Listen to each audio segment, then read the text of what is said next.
Yes, people, what's going on? Welcome to Stretford Paddock. I am Adam McKola, and today the one and only boy Rory has joined me. Rory, how you doing, brother?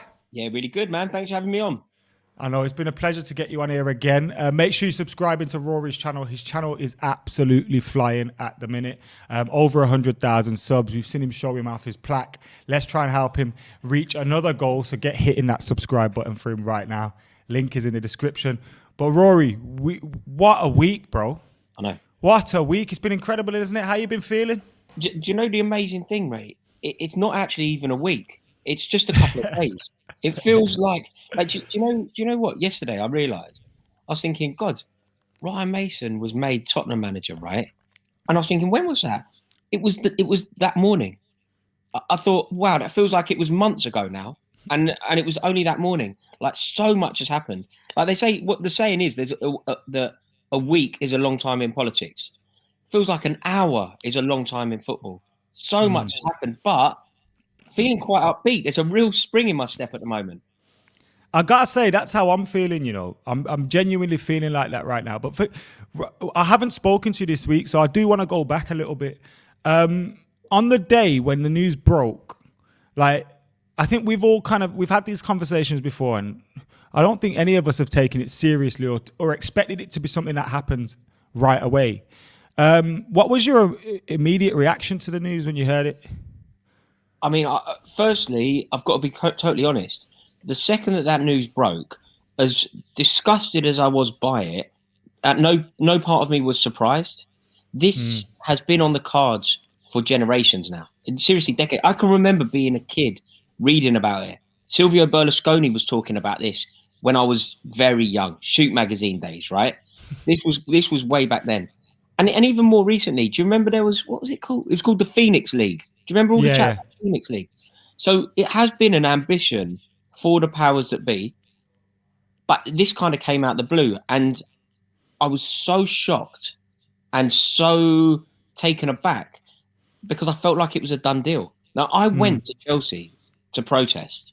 Yeah, I've seen that. And it was amazing. It was amazing. It was so. While you were there, you were one of those fans that got to speak to Peter Cech, weren't you? Yeah. Or you chucked a question or two at him, because I definitely heard your voice in those videos. Unless no, I didn't. I mean, you phrased it far nicer than the truth. The truth is, I had an argument with Peter Cech. Yeah. Yeah. How did that come about? How did that go down? Well, mate, like, to just give you like the background for the day, we went to, me and a few mates were chatting in a WhatsApp group about going, but I anticipated it being a really, really subdued affair. I had no idea that it would become what it actually became. It became one of the most significant moments in the history of Chelsea.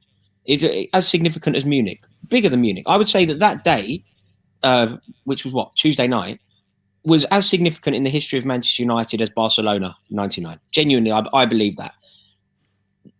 That wasn't what I thought it was going to be when we went there.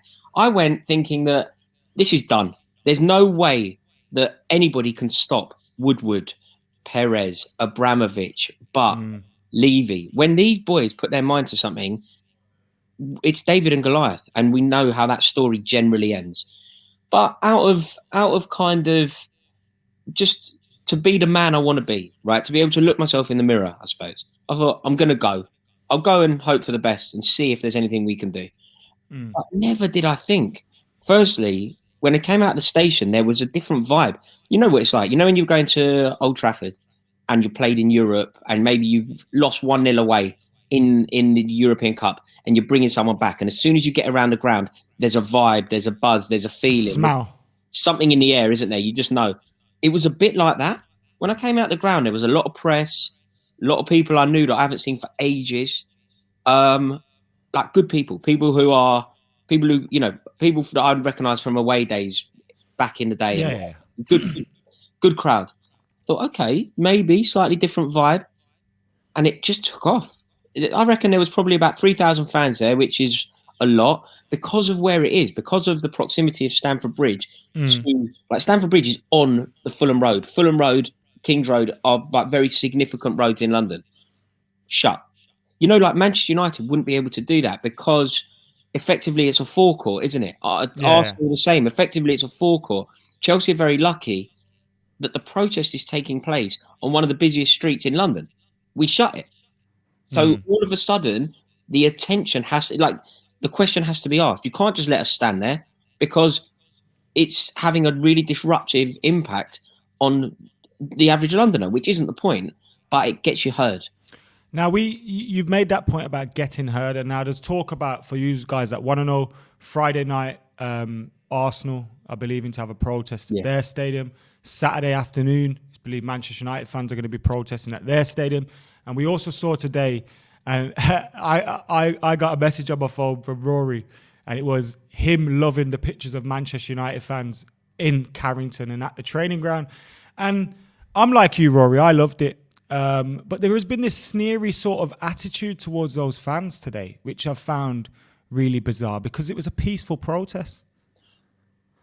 Yeah, look, I think the issue will be, the issue that some people will take is it's private property, isn't it? It's getting into private property. But I think what's happening is people can't get themselves heard. People who make these decisions don't have the courage to have any interaction. Like, my question is this, right? And it's a huge one. And presumably it's the same for you. Chelsea were in a European Super League. I didn't know. I had nothing to do with that decision. Surely, as a season ticket holder, surely as somebody who's gone to football for decades, surely fans, global fans, local fans, surely we have a right to be involved in a decision as significant as that. 116 years of history gone like that.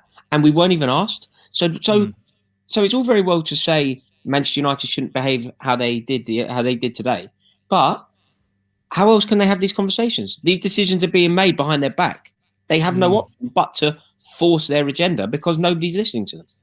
100%. And I totally echo them sentiments as well. To those Manchester United fans that went to Carrington today, my hats go off to you, because you went there, you made a statement, you made your point, you were heard, you were asked to leave by the manager and the assistant coach, and you left. No one kicked up a fuss, yet you got people like Jim White getting on his high horse. You got other Manchester United fans surprisingly getting on their high horse. We should be rating what these lot are doing, because they're keeping the momentum up. And you started this video, Rory, by saying you feel a little bit hopeful. I think the word was, it may have been another word. But that's exactly how I'm feeling at the moment. Why are you feeling that way? Mate, I haven't felt like I think the disparity between me and what I know football to be and the club and what they want football to be has never been greater up until Tuesday. I was so at odds with the way that the club were behaving on so many levels, right? They don't have any understanding of the true heartbeat of the club. They've tried to make us move from Stamford Bridge. They've sacked our European Cup, the guy that captained us to a European Cup, without any sort of understanding as to why people would be angry about that. They sacked Carlo Ancelotti in the tunnel at Goodison Park. It's poor. It's really poor. And people aren't going to accept it. But I feel like on Tuesday, something changed. I feel like suddenly people like Bruce Buck, Roman Abramovich, they will be aware of us. Do you know that? You know, it's an amazing thing. The insignificance of you and I and everybody watching these videos as one, totally insignificant. All of a sudden, we are on the agenda of the biggest, we are on the agenda of the most important people that run our clubs. Suddenly, they're talking about the fans and what the fans want. And should there be a consultation process? And should there be a 50+1? These are conversations that need to happen. And I think for the first time in decades, the agenda includes us. And what's an amazing thing as well is, when Arsenal fans who have been moaning about Kroenke for years, moan about him, we kind of have a laugh because Arsenal are being shit again.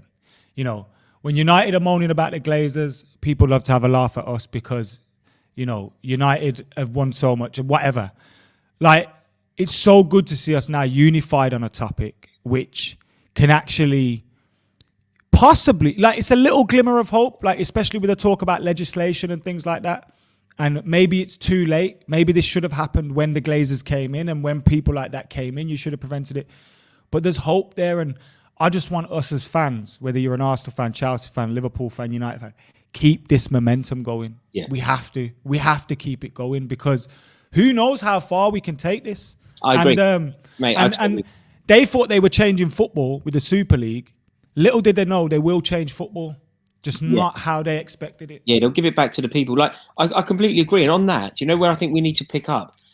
Look, you've been to Champions League finals. I've been to Champions League finals. Sadly, we've been to the same Champions League final. But when you think about, like, we're currently portraying UEFA as the good guys, right? And in that exact example, they were. But let's remember, UEFA don't care about fans either. Remember when we go to Champions League finals, right? You get a ground, 90,000. You give each set of fans 17,000 tickets each. That can't go on. The game must be about the fans. And UEFA are very quick to look after corporate sponsors, to look after politicians, to look after chief execs. Let's do this. Let's now use this momentum and make sure that whoever gets to the Champions League final this year, if there even is one, fans are at the epicenter of everybody's agenda. I think that's a very good point to end it on. Like, a lot of people have thought us going against the Super League, and when I say us, I mean all fans, not me here and you. Like, us going against the Super League is supporting UEFA, FIFA, and the Premier League. It's not. We're defending the sport, because the sport as we know it would have changed, would have been finished, and it would have become, it would have become an elite sport.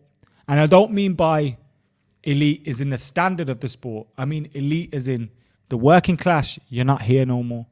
Yeah. So I think it's been a great result for football. Well done to you and your Chelsea fans, Rory.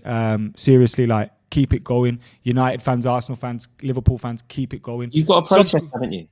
Saturday, 3:00 at Old Trafford. There's believed to be a protest. I'm going to be there. There's always this talk about protests, and it doesn't happen, or it doesn't come to fruition as you would expect it to, but I'm going to be there. Let's hope the numbers turn out. And I've had loads of messages from fans from Wales, like London, all over the place, saying they're turning up. So could be a big one. Good luck. Fight the power. Defo. We're going to do another video with Rory right now. So head over to his channel, subscribe to that, and we'll see you there.